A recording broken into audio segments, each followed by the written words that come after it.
Yeah, let's stand behind. I mean, let's not look lonely and lost. He says we stand behind. I don't know. We could stay socially distanced behind the speaker. Unless we all want to sneak out after we talk.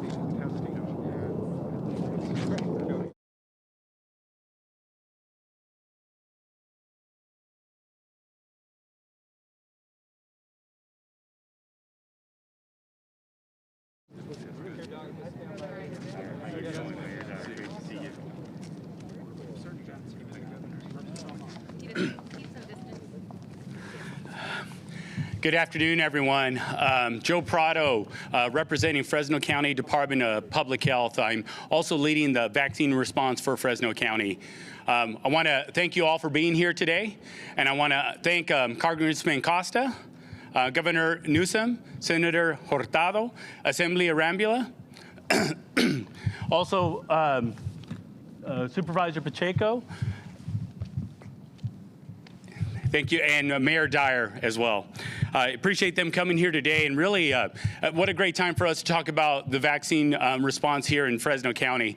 And during this time, this historic time, we really need to think about how can our nation, our state, and our county get through this pandemic. And the only way we can get through this pandemic is through bold leadership. Bold leadership at all levels is necessary to get through this pandemic together. So as we think about Fresno County and the Central Valley, we have seen significant health inequities in these areas here. What we have appreciated, and it started at the federal level, the focus on equity. We've seen this through the federal policies, and then Governor Newsom definitely has put an exclamation point on equity throughout this entire response. And that is something that the Central Valley and Fresno County has appreciated. And that is something that we need to continue to push forward. So post-COVID, when that happens, equity cannot go away. These equity principles must stay intact because it will be a key part of public health moving forward. Fresno County so far has administered 94,000 doses. This was done through partnerships and collaboration. Great, thank you.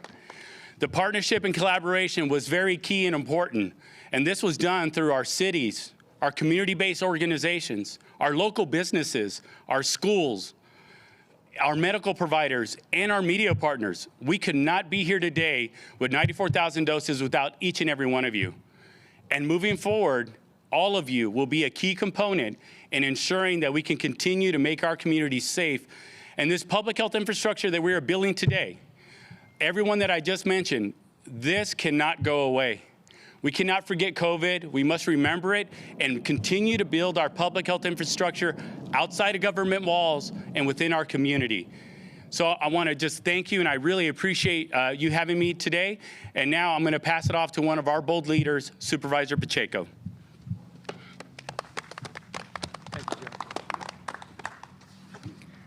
Thank you.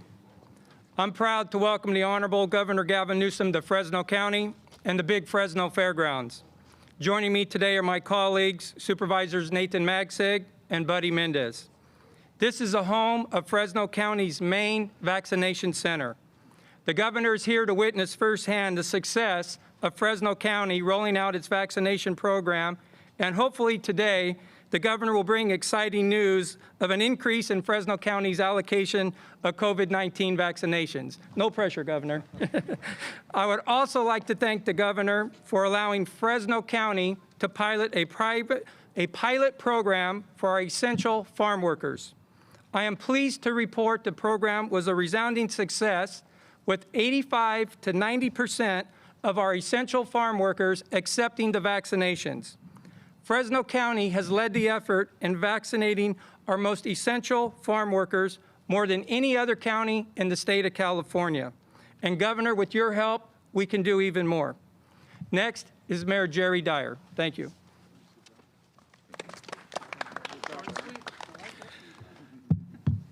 Thank you, Brian. Appreciate it. And also with me, I have Council Member Soria from the Fresno City Council. I want to personally thank the governor for being here today in our community.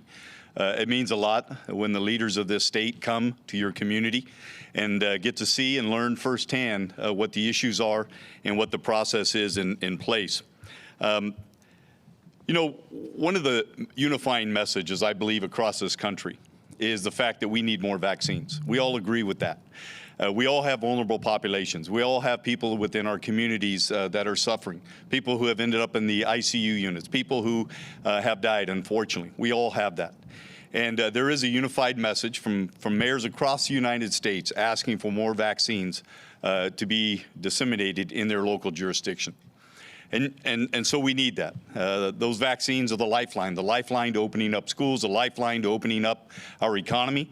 And so we all agree we need more vaccines in our community. I'm looking forward to the message that the governor gives us today in terms of that increase here in Fresno County. The other thing that I have found that we need just as much as vaccines is unity. You know, in time of crisis, I spent 40 years in the police department. One of the things that I saw in time of crisis, that people either stand shoulder to shoulder and they encourage one another and support one another, or they become divided and they begin to blame one another and point fingers at one another. And unfortunately, we've seen far too much of that in terms of the pandemic and the distribution of vaccines. And so, yes, we need vaccines, but we also need to stand together as Americans and support each other and encourage each other and know that we're doing the very best that we can at all levels to get these vaccines into the arms of as many people as we possibly can so we can reopen our schools, our economy, and ultimately save lives. Next, I'd like to introduce Assemblymember Joaquina Rambla. If you would please come forward.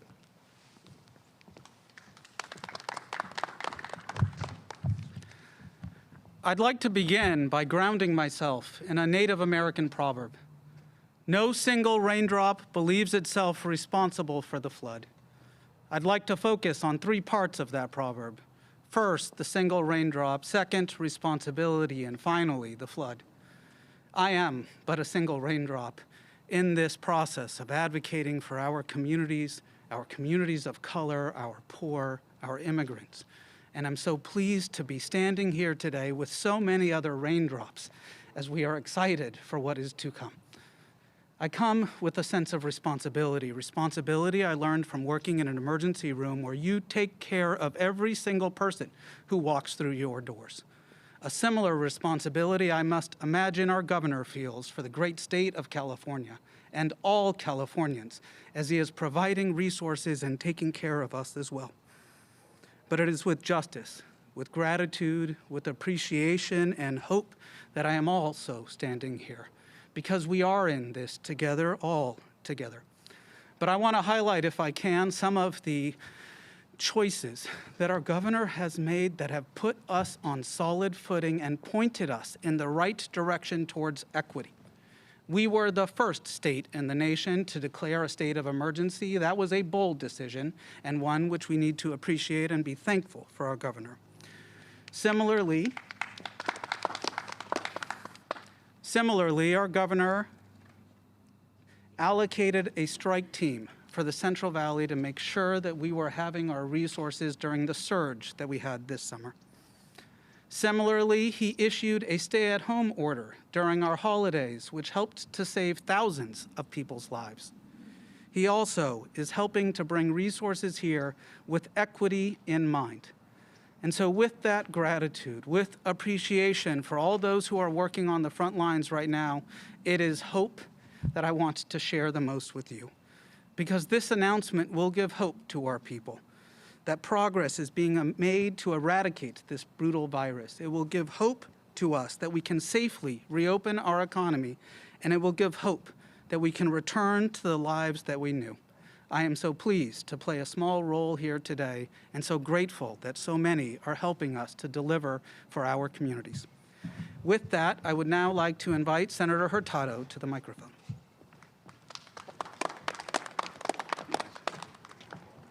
Thank you, Assemblymember Rambula. I really want to take this opportunity to thank all the community members, the Fresno County Department of Public Health, our governor, who has been a great listener and just a great advocate for the Central Valley. You know, the Central Valley, Fresno County, we're the top agricultural region in the nation. We feed the state, we feed the nation, and really we feed the world. And our agriculture employees have been extremely important to our food supply chain. And a lot of us have been really emphasizing that importance. To me, it's a little bit personal because my parents both work in poultry plants. And I think about all the families and the children of the parents that are working at the poultry plants and the meat plants all across this nation. The same fears that I had back when I was a child are even greater today for the children of those parents. And it's important to get them vaccinated because of the pathogens that they come across in the nature of the work that they do. So we got to start really thinking about addressing COVID today, but also preventing the COVIDs of the future, because the COVIDs of the future are happening and occurring as we speak. And there's a lot of work for us to do, and unity is so important. As the mayor mentioned, we need to be united because there's plenty of work for all of us to do, but we can only do it if we are united. So I want to once again thank the governor for all of his work and just caring for the Central Valley and providing the resources that we need. And you know, an investment in the Central Valley is an investment in California and an investment in the nation. So thank you, Governor. And I would like to invite Congressman Costa at this moment. Thank you, Senator Hurtado, for all the good work you do, and I thank all of my colleagues here for joining with us to welcome our governor the governor of the great state of California, who is always welcome in our valley, and we appreciate all the focus and attention you are giving to this most difficult crisis that we are facing in California. I think it's important, though, that we thank those who deserve the most thanks, and that's our healthcare workers. Whether we're talking about our physicians, our nurses, whether we're talking about our efforts with regards to those who work in our healthcare centers, our hospitals, our clinics, these people every day are trying to protect our health, and they are putting themselves at risk and their families at risk. And so let's give a shout out for all those healthcare workers, not only here in Fresno County, but throughout the state of California and throughout our nation. In addition to that, I want to, it's fitting and appropriate that we're at the Big Fresno Fair, as Melissa indicated, the #1 agricultural state in the nation and the #1 agricultural county in the state. And this is the center for so much activity. And Fresno County is to be commended for the vaccination center that they have provided here. As it said, 94,000 vaccines so far, and we're just beginning. Almost 10% of the county's population, which is on track with where we're at right now in terms of California. But let's understand where we are. We have a vaccine shortage here in our country today, and we have vaccine disparities. But I tell you, I am confident with the governor's efforts and with the president's efforts that it's going to get better in the next 2 weeks, it's going to get better in the next month, and it's going to get better in the next 2 months. Why? The president 10 days ago ordered 200 million more vaccine doses that are going to be provided between now and this summer, for a total of 600 million vaccine doses that will allow for 2 shots, both in the Pfizer and the Moderna vaccine. On February 24th, Johnson & Johnson will come before the approval of the CDC and the FDA for a new 1-shot vaccine that will begin in production in March. Pfizer also indicated that they think they can double production before the end of the year, and they've been able to shorten their vaccine development time from 110 days for a vaccine to 60 days. It's going to get better. It's going to get better in the next 2 weeks and in the next month and in the next 2 months. And that's why efforts like here in Fresno County, it's so important, and all of our valley counties and the entire state, to build up that capacity to ensure that we can address the needs of this state and of this nation. Let me just say that the governor has been at the forefront, as mentioned, and making tough decisions that are unpopular. Dr. Vorha and others have stood up when, you know, it's not easy to shut down businesses and restaurants. I mean, we want to go out. We all got cabin fever, right? And this is a great state. But we've had to take incredible actions to knock down this pandemic when we have not had a vaccine available. We now have vaccines available, and it's making a difference. And by the middle of this summer, we will reach the president's goal to have over 70% of Americans vaccinated, along with other efforts. Now, a lot of my colleagues say, well, what can you do to help out? I'll tell you what you can do to help out.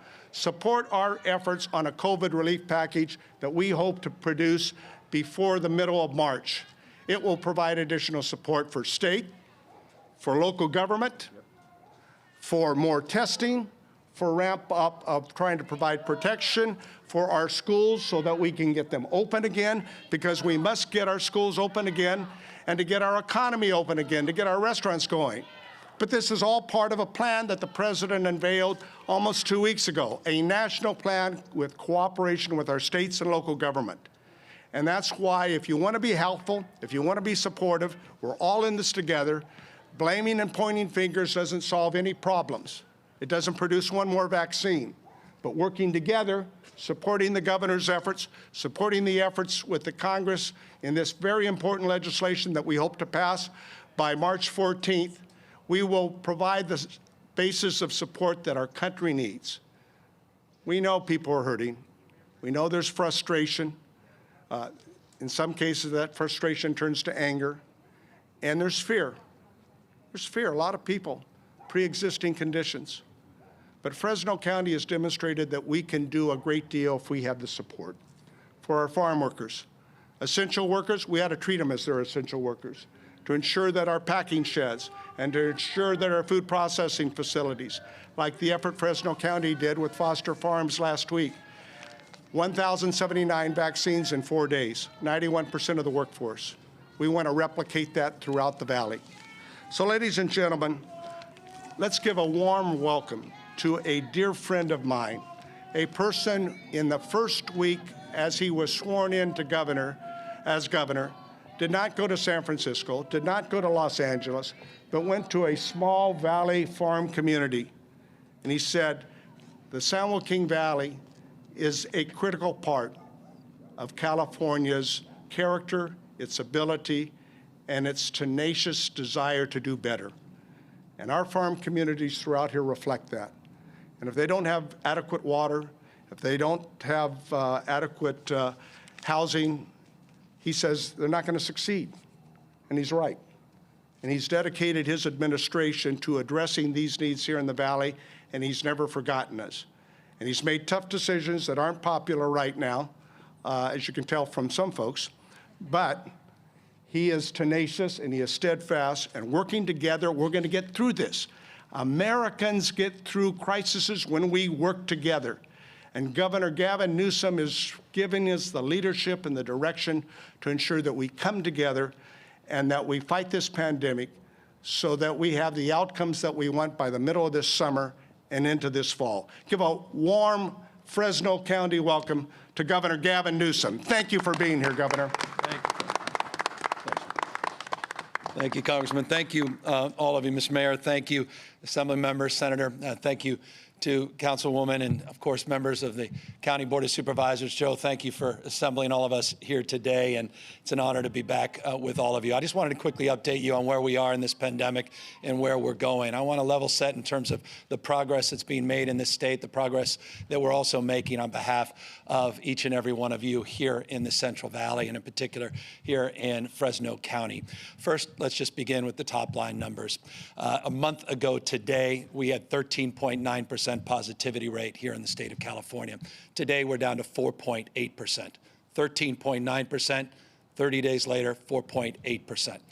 30 days ago, we reported just shy of 50,000 cases of COVID in the state of California. Today, 8,400. We're seeing progress in every category, including hospitalizations. Hospitalizations in the last 2 weeks are significantly down.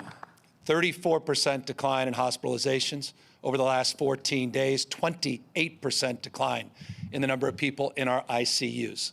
We're seeing testing continue across the state, and that testing is providing us a sense of the community spread that's also led us to a deeper and greater understanding of variants. The issue of mutations is top of mind, not only here in the state of California, across this nation, but increasingly around the globe. Important to update you on what we know. We have 30 state genomics labs that are doing isolate testing. Over 12,000 isolates have been sequenced here in the state of California. We currently, as I speak to you, we have 159 identifiable cases of the UK variant in the state. We have 1,203 identifiable West Coast variants in the state. There are two types of West Coast variants. I said yesterday that we had not identified any Brazilian variants, and that's true. Yesterday, I also said we hadn't identified any South African variants. That's no longer true. As of a few hours ago, we have the first reported cases of South African variants. 2 cases have been reported through Stanford, 1 in Alameda County and 1 in Santa Clara County. So 2 variants that we identify as South African variants now are in the state of California. So I say that to make the point. Tremendous progress. 50,000 cases down to 8,000 cases. 14% positivity, now down below 5% positivity. Isolation issues related to ICUs and issues related to hospitalizations trending and moving in the right direction allowed us to lift that stay-at-home order in the state, and now we're continuing to progress people through these tiers. Yesterday, we announced more counties moving out of that purple tier, and we anticipate within a week or 2, even more counties moving, as that will force, or rather allow for, the reinstitution of opportunities for businesses to open with more capacity, and as the mayor rightfully said, to get our kids back in school, a top priority for all of us, particularly parents like myself with 4 young kids. Update briefly on schools. We're working with the legislature on a $6.6 billion early action package.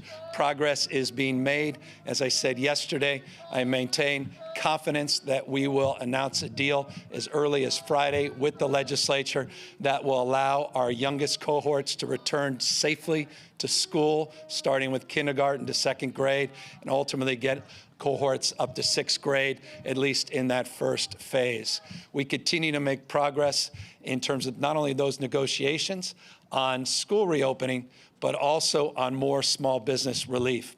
I noted just yesterday that we closed the door on the 2nd round of applications for state grants that we're providing, $5,000 to $25,000 for small businesses. That was part of a $500 million appropriation. We're looking to triple that and potentially even do more with the legislature.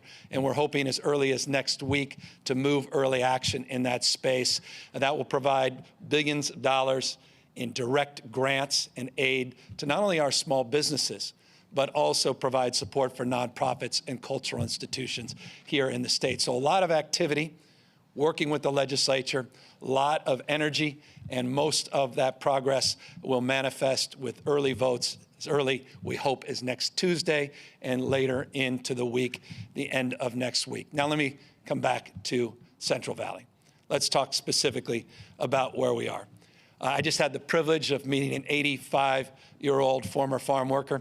She just received her 2nd Pfizer shot. She's here with her husband as well. She represents now the 5th, or rather 5 millionth person that's now been vaccinated here in the state of California. We have crossed the threshold of 5 million people being vaccinated. I want to put that in perspective. On Friday of last week, we announced 225,000 vaccinations over a 24-hour reporting period. That represented 4 million mark. In less than a week, we've now reached 5 million.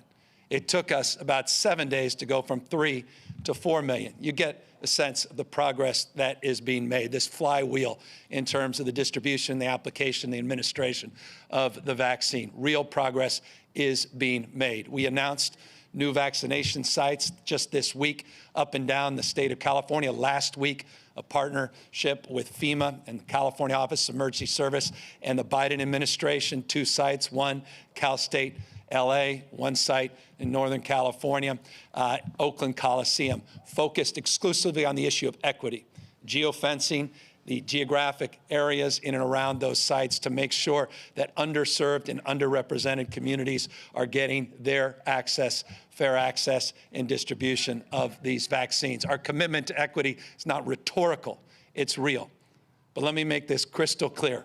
From all the reporting you've seen at the county level, and the state will be putting out the aggregate of that county data later into this week as it relates to demographics, we are falling short of our goals of making sure that we truly are being equitable in the distribution and administration of this vaccine. I am proud of Fresno County. I'm proud of the mayor. I'm proud of the supervisors. I'm proud of the assembly member, senator, and I'm proud of your congressman for their commitment, not passing interest to the issue of equity. It was noted a moment ago, a pilot project, 3,000+ farm workers that have had vaccine administered in a pilot that's now just concluded. We are committed to working with the Biden administration to land on a date, because I know you want a date for when we have a mass vaccination site here in the Valley and a location. When we have that information, I'll provide it. When you ask me, I'll repeat what I just said. When we have that information, we will provide it. Our commitment, our resolve to provide you that support is real. We've had very advanced conversations with the administration. That's why we were confident in socializing that effort. And we are making sure that we do it in a timely manner. But we're not waiting. Today, we're also announcing an effort to take our OptumServe sites. We have 20 of them throughout the state of California that have been doing a lot of testing on the basis of equity. And the first OptumServe site now for vaccinations will be at your city college in the next few days. And again, focused on equity. So this is the beginning of an effort to streamline, to focus, to re-energize this equity lens, working the farm worker community, working with small business, large business. Thank you, Foster Farms, for their efforts to vaccinate over 1,000 of their staff, which they did quite efficiently in this last week. But we have to do more. One of the areas where we're seeing progress is two. We're seeing now commitment from the Biden administration, not only on these larger mass vaccination sites, but a commitment to community clinics, which are the backbone of the healthcare delivery system here in the Valley. The administration yesterday announced upwards of 1 million directly allocated vaccines to community clinics. That will also help the Valley in terms of access and distribution in a culturally competent way to those most in need. They're starting around 500,000 next week, and they'll get up to 1 million, of which California will receive roughly 10% of that allocation.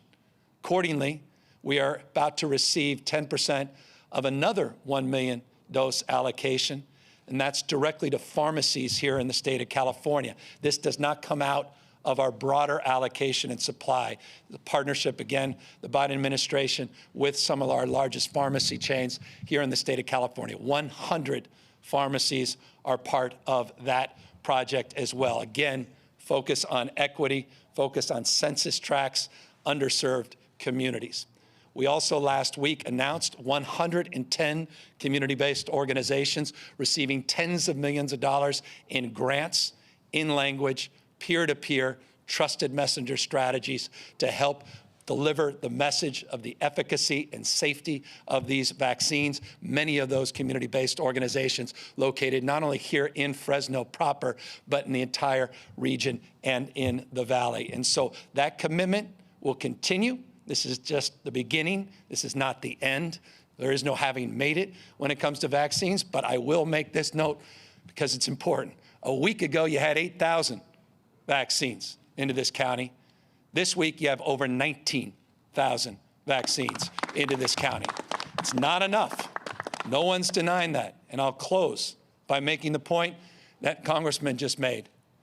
The issue of vaccinations is an issue of available supply nationwide. The issue of scarcity is real. While there's light at the end of the tunnel, that's demonstrable in this state's capacity to already administer over 5 million doses. The reality is, at the end of the day, we're only receiving a little over 1 million a week. The last 7 days, we've averaged 181,000 doses being administered every day. The last 5 days, we've administered over 1 million doses. You get a sense of what I mean by scarcity. So when people say, where's the state sending the vaccines? We're sending them everywhere. They're out. The state doesn't hold one vaccine. There's not a vial in any warehouse. The state of California does not have any vaccine. We are part of a distribution strategy that comes directly from Pfizer to providers and comes from a third-party provider, McKesson, on behalf of Moderna and their vaccine to communities all up and down the state of California. We simply do not have the allocation that we need to get to the levels where we all need to go. 1.08 million last week we received, 1.08 million we anticipate receiving this week, and a little over 1.2 million next week. We have more work to do to get more supplies up, and as Jim said, the good news is come March, April, May, we're going to start seeing more abundance. We're going to see more availability, not only of Pfizer and Moderna, but also, as the Congressman said, J&J, the one-dose regimen, and the emergency youth authorization, we hope as early as the end of this month, and start to get those vaccinations into people's arms as early as next month. So light at the end of the tunnel, real progress across the spectrum, a commitment, not a passing interest, in the issues of equity, a resolve to make sure every part of the state is included. And to be here today is indeed an honor, particularly with all these extraordinary elected officials that have one commitment, and that is to you, your public health, and to helping us revitalize this economy, not only here in this region, but in this state. And for that, I'm here with gratitude and appreciation to each and every one of them. With that, we're happy, of course, to answer any questions. Hi, this is Jocelyn with CBS 47. You mentioned the 19,000 doses a week we received this week. Can we continue to expect that in the coming weeks? And what about other counties such as Merced County, Madera County, other Valley counties? And there's just been this sense of the Central Valley being left behind. Given our vulnerable populations, ag workers, just many people who have underlying health conditions here, how much of a priority is the Central Valley for you? Top priority, always has been. We've made that crystal clear. Equity is our guiding lights, our North Star, and we mean business about that. The pilot we've just done for the farm workers is a demonstrable proof point of that.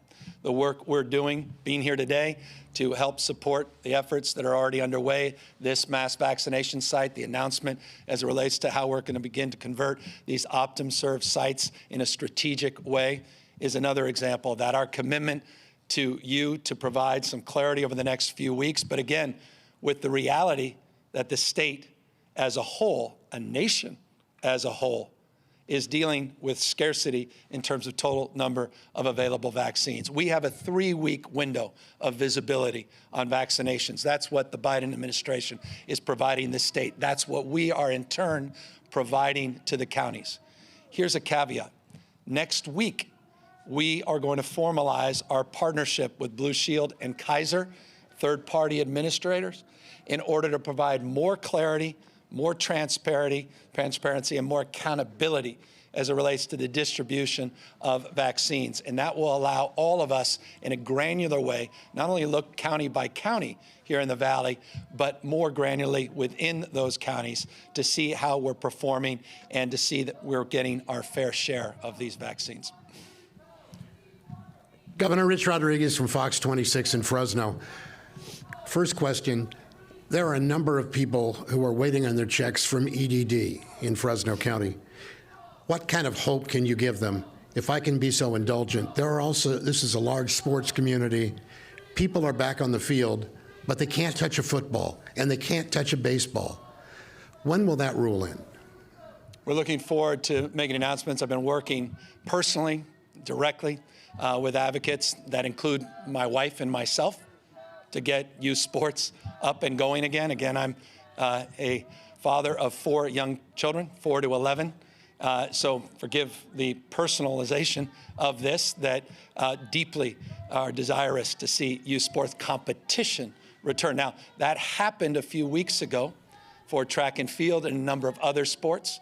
We're looking forward to updating the guidelines as conditions approve for baseball. And yes, I am not naive. I know where I am, know your audience. Also, I'm part of that fan base for football, which is more challenging, more complex, and we are in deep negotiations with advocates across the spectrum, including the Let 'Em Play Coalition, that have been outstanding in terms of not only providing evidence, but providing support to update our guidelines. When I say we're working overtime on that, what I mean by that is I'm hoping in the next number of days to be able to more specifically answer that question because of our commitment to let these kids back out on the field of play. That said, on the issue of backlogs, we went through backlog through a strike team at EDD. We identified 1.65 million backlogged cases. We were able to get through all but 110 of those, 110 from 1.6 plus million. And we've been able to close that backlog. And we're making real progress. But that backlog, again, is dynamic. That was the old backlog. Over the course of the last few weeks, we have cumulative examples, and I'm sure those are the ones you've cited as it relates to efficiently getting those checks out. But do not be naive that we have to do so in a way that addresses this rampant fraud we've seen all across the United States. So we want to do that with verification, and we want to do it with the sophistication of understanding that we have since last October when we began the process of changing our protocols as it relates to the distribution of the same. Governor, you mentioned the City College, I believe. Do you mean Fresno City College will be the Optum Serve site? And if so, how many will we get at that site? How many vaccinations daily? Yeah, we're starting at 420 on the first day. We're building up from that. So get a sense, thousands a week. We want to do more than that. That's what we're starting. We'll get you the exact address and we'll get you the exact date. My hope is to get it. I have a date, that's the 18th. I'm hoping to deliver before the 18th. In fact, I'm confident we will. If you want to socialize this, say the 18th, but I imagine the chances are substantially high that we'll get it done before the 18th, but that's when we contractually have demanded it. Can I ask if those doses come out of the county's allocation, and will the county's allocation remain where it is for this coming week, or will it potentially fall back down again? Well, everything's dynamic. It depends on what the state of California gets. Again, state doesn't have doses of vaccines. The federal government distributes those vaccines through their networks. Again, McKesson and Pfizer directly. And so based upon what we know, yes, we can anticipate a similar amount of vaccines based upon what the federal government has told us in terms of the visibility over the next few weeks. As it relates to new vaccines, the community clinic vaccines will be additive. The site we will announce with the Biden administration will be additive. The efforts at the pharmacies will be additive. As it relates to the Optum Serve, it will come from existing allocations. Governor, Jim Jacobs with GV Wire. I wanted to talk to you about the planning aspect of this. You mentioned we're getting 19,000 vaccines this week in Fresno County. It was 8,000 the prior couple weeks before that. The difficulty that our planning or our county health department has had is planning ahead. They say that they get the dump Thursday morning with how much vaccine we're getting the next week. Can you assure counties that they're going to get a 3-week look ahead at how much vaccine they're going to be getting for a 3-week period so that they can plan more effectively for distribution? That's exactly our resolve. That's our commitment. And having just received that ourselves as a state, we're now providing that window at the local level. Now, let me just say this. The purpose of the third-party administrator, the contract, by the way, will be made public this week. I know people are eager to see the contract provisions. Next week, it goes into effect on the 15th. Will provide much more transparency and much more accountability to these numbers and allocations in a stronger and more clear window as it relates to that 3-week visibility. But based upon what we know, there should be similar allocations based upon this week's allocations, based again on the assurances from the Biden administration. But this is dynamic. And as you know well, we've had fits and starts over the course of the last few months. There was a moment near the end of the last administration, we were promoting close to 50 million doses. 2 days later, find out they didn't exist. And so on the basis of what we're told, we're able to communicate that to the counties. third-party administrator will provide even more clarity with more specificity and detail than we've seen in the past. Hi, Governor. Carrie Klein with Valley Public Radio. Thanks for being here. You've said that the Central Valley is a top priority for vaccinations, but judging by the numbers of vaccine doses administered here in the region, we're falling short of most other regions in the state. Is it because we're not getting vaccines delivered here at the rate that other regions are in the state? Look, at the end of the day, I think you're improving every single day. I'm really proud of the work the folks behind me have done. You're getting close to 100,000 vaccines. You're getting close to that 10% threshold, which is where we are as a state. And so I think these folks have done a really admirable job. We all need more clarity. We all need more vaccines. They'll provide swifter, more efficient administration of the vaccines. Sites like this, they've just been remarkably well managed. This has provided 20+ thousand of those 94+ thousand for the region, and these additional sites will provide even faster and more efficient throughput. Can you give us a little bit of an update on the lab in Valencia that seems to be falling short of the expectations from the state? Are you going to do an investigation on that? Is that going to skew the numbers that we have? Won't skew the numbers. We're not going to do an investigation. We are actively investigating. We sent a team down there a number of days ago. It's partnership with PerkinElmer. By the way, all of us are very familiar with PerkinElmer. Any of us have had kids very familiar with PerkinElmer because they provide a lot of the genomics testing and testing for all newborns in the state of California. They're a world-class company, but appears that they're falling short in terms of the work at that lab. We're working through those issues. As soon as I have more clarity, I can assure you I'll provide you more clarity. Governor, thank you so much for taking our questions. David Taub with GV Wire. When I talked to my barber, Mr. Garcia, this morning that I was coming to see you, that you'd be in town, he was very upset with you. He used a lot of words that begin with F, and they weren't favorite. He was upset because he said he closed his business when other businesses were open. And he thinks that your appearance here today and the increase in vaccines are because you're facing a recall. So I'm wondering, what would you say to people like Mr. Garcia and maybe to the protesters that are outside who are upset with you and there may be a recall pending? What's your reaction to that, and what would you say to them? Every single day I'm focused on supporting small business. I'm a small business person myself.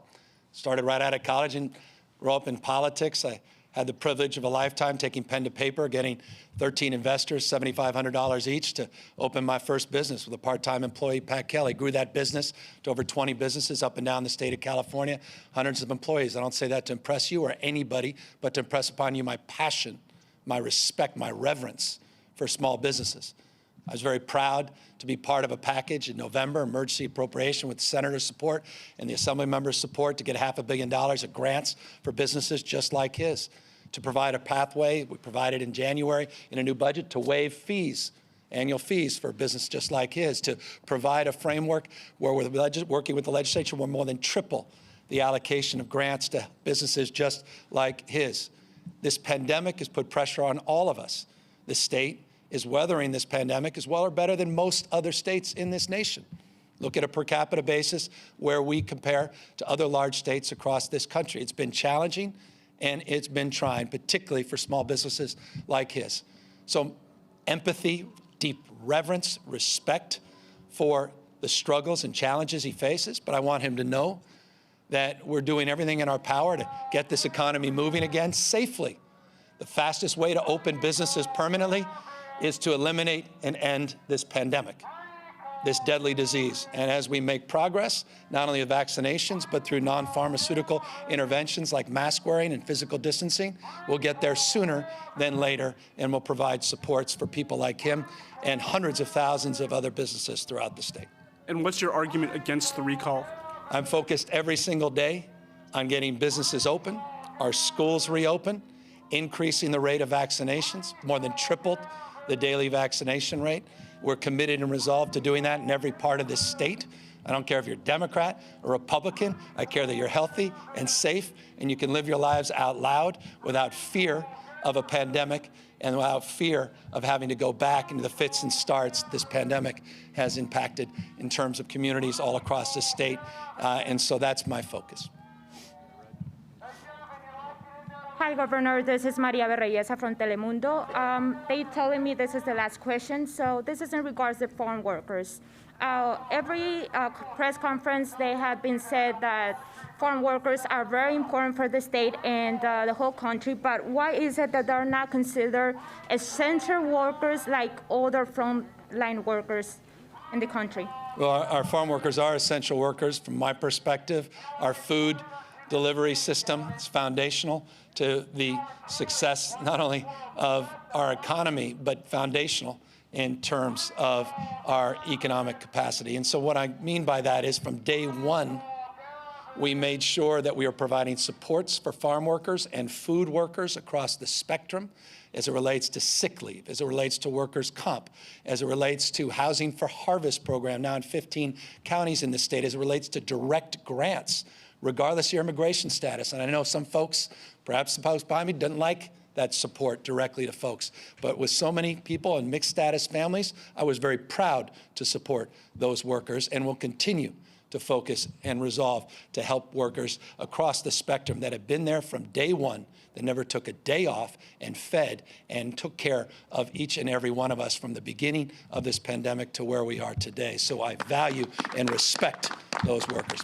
I value and respect all of you. I'm honored to be here again today, and thank you again to Assembly Member Rambola. Thank you to Senator Hurtado. Thank you to Mayor Dyer. Thank you to Congressman Jim Costa. Thank you to the county supervisors and the city council member. Really grateful to their incredible leadership, to the county health team here. Job well done. We look forward to being back, and I can assure you we will be back often over the course of the next few weeks and months. Thank you very, very much. Yeah.